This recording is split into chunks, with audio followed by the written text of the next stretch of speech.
I wanted the first episode of my podcast to be lighthearted, to be airy, to be, fun and exciting, and get people pumped about what is to come.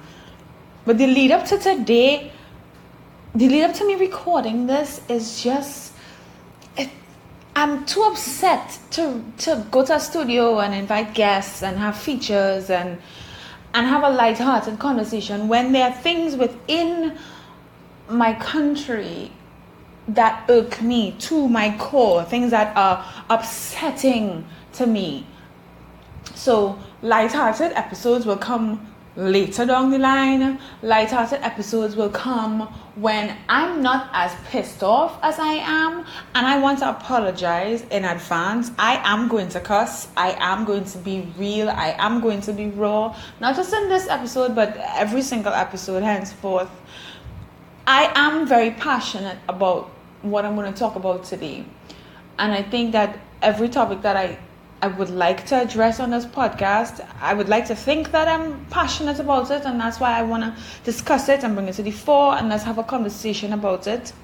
I also want to apologize in advance because I haven't even sat down and done statistic research and gone for newspaper clippings and found stuff from the radio and all these different things. I just really need to discuss this, to just scratch the surface of the conversation. Ladies and gentlemen, boys and girls, welcome to Zaboca. And this is episode 1. Recently in the news, there's been a couple people, but more so the one conversation that I heard on a popular talk show in Trinidad.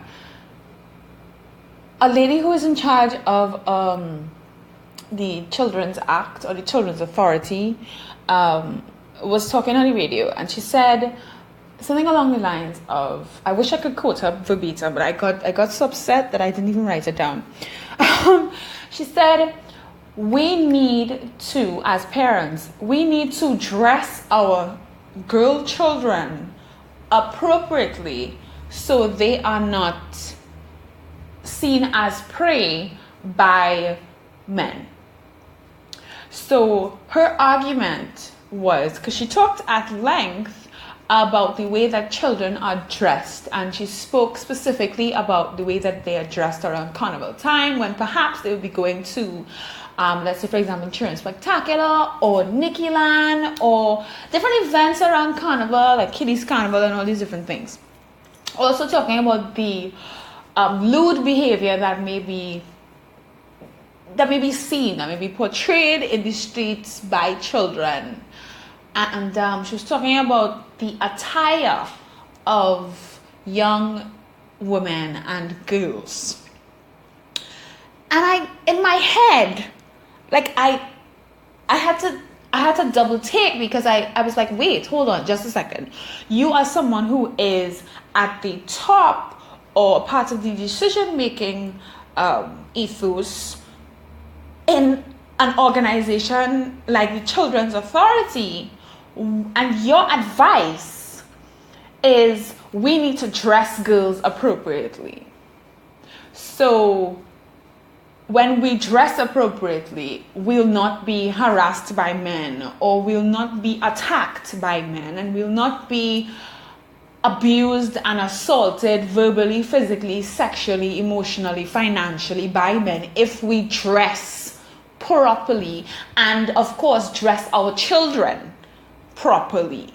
So okay, if that's the argument, then when I wear long skirts like I have in the past, and I will continue to wear long pants and long skirts, I will continue to wrap my head, I will continue to wear turbans, I will be covered up from head to toe. Are you saying that I will not be harassed on the street?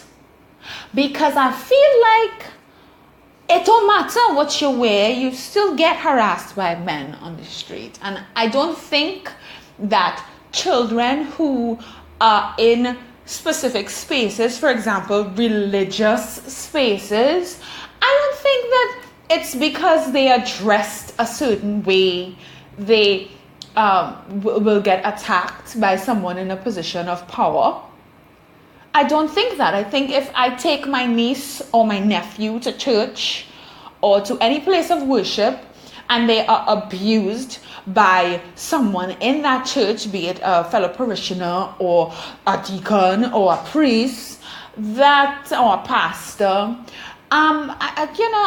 most times when children go to church, they're dressed, fully covered from head to toe. They have bubbles and clips in their hair. The boys' pants are well ironed. And they have their nice little socks and shoes that are well polished. And still they are abused by men and women who are in these religious spaces.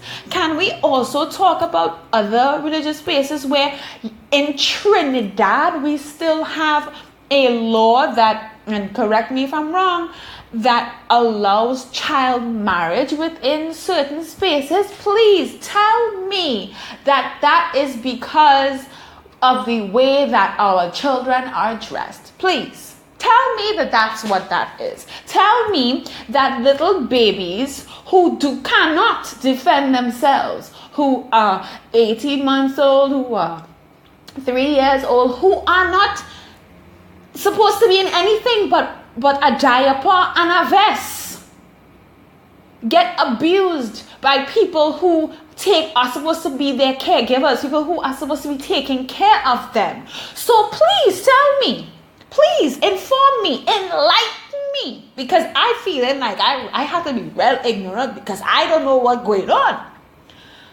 Because and this is the thing, again, it is, and I hate to use the phrase because it's so overplayed now, you blaming women and children, because I'm not excluding boys from this conversation either, because boys and young men are abused in large numbers that are unreported and unrecorded on this island and in Tobago as well. So I'm not excluding them at all. I am including them in the conversation. It blows my mind that people insist on blaming victims and possible victims. Why is what I wear or the way I dress my children a problem? And the conversation they never discussed, and I have to drink my tea and I have to calm myself down, guys. I really do. Because I get really passionate about this. I really do.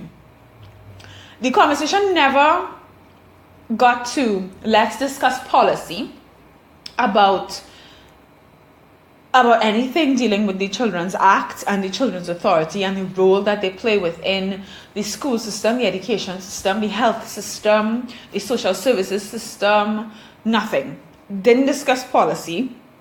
Did not discuss let's address certain things that exist with the Act and let's change some things, because the Children's Act does need updating at this point in time. If you would like to read the Children's Act, it is on the internet. It's a PDF. Go online, find it, search for it. And I do think that people who are in the environment where you work with children, or you work with people who work with children, or there are children who live on your street, I think everybody needs to read the Children's Act. So in this conversation, there was no point or time when that was discussed, when policy was discussed, when laws were discussed, when training of police officers, fire officers, paramedics, people in the armed forces, training for sensitivity, training for domestic violence. None of this was discussed. What is the extraction policy? How do you take children from a home and place them into the care of the state? No discussion was made about the places that we have right now for young men and young women who are wards of the state. No discussion was had about any of that. It simply was, Y'all need to dress your girl children better. Y'all need to stop putting them in skirts and tights, and they need to dress properly. Now, I have a big issue with parents who dress their children like them, and that's something I may discuss in future. But that's not the discussion I'm having right now. That's not what I want to talk about at all. What I want us to address, I want us to acknowledge that kind of misinformation, misguided information, is what fuels people's perception. It is so misguided. So if it is, I am wearing something that you think, that you perceive is inappropriate, I have no choice but to get raped, assaulted, sexually harassed on the street. I have no choice.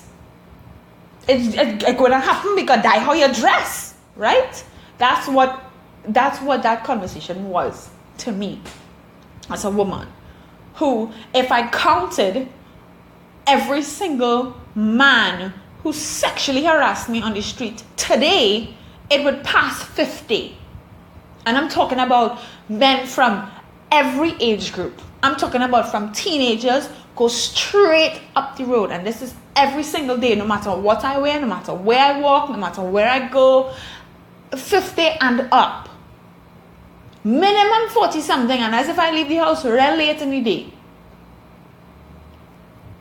The conversation needs to change. The conversation has to switch. The conversation has to be about how do we as parents, as teachers, as people who are involved in social work, as people who have an investment in Trinidad and Tobago, what are we doing to protect our children besides telling parents that they have to dress them a certain way? And we could go back. We could bring up cases like Sean Luke, who was probably wearing a shirt and a jeans.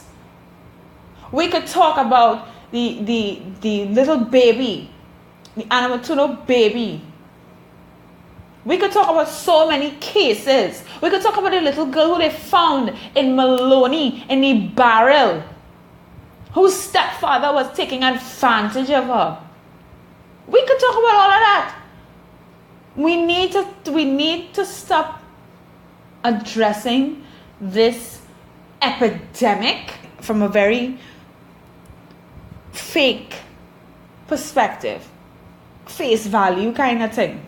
This is not about that. This is about men and women who have serious mental issues that may be brought on from their own abuse as children and teenagers by people who were in positions of authority and power and who did not receive any help and have taken these scars and wounds and traumas and triggers into their teenage lives, into their adult lives, and have now perpetrated horrific acts against children and teenagers.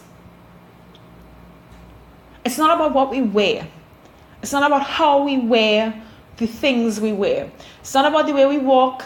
It's not the way we carry ourselves in the street.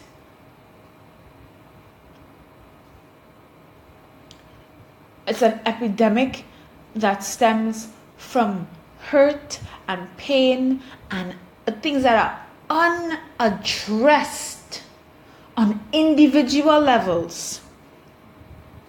And then on a society, on a societal level, it's a problem.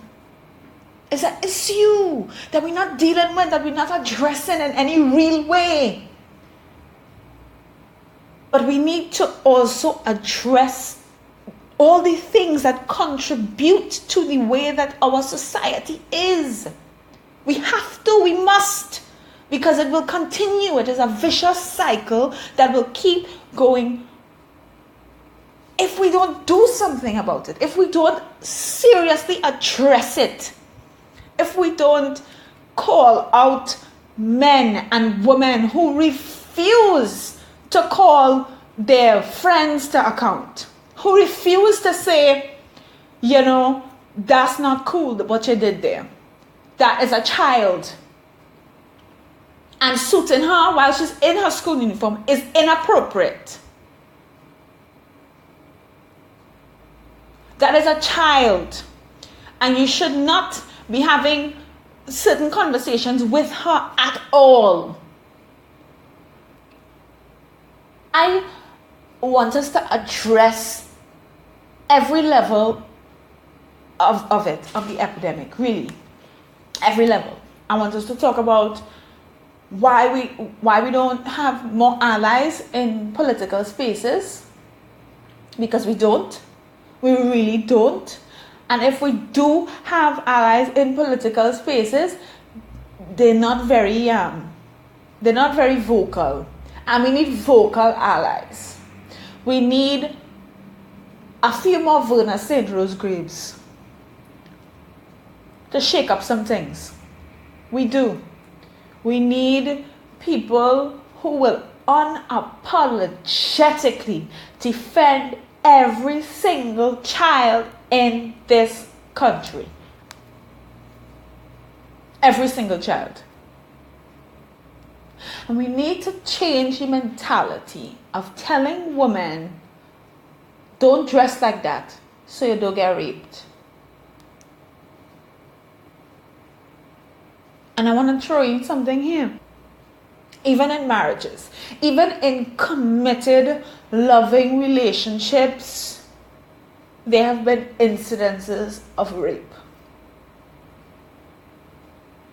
So, what you're going to tell that wife who loves her husband and trusts him,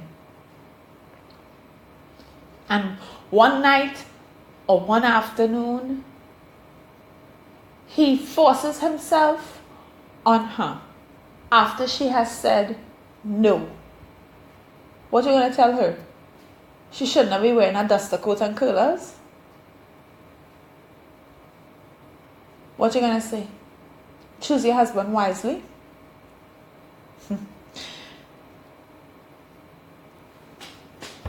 That one is a topic for another day as well.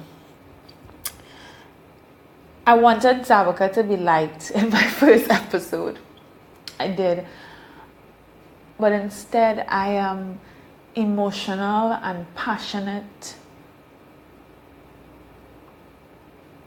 And on the brink of tears.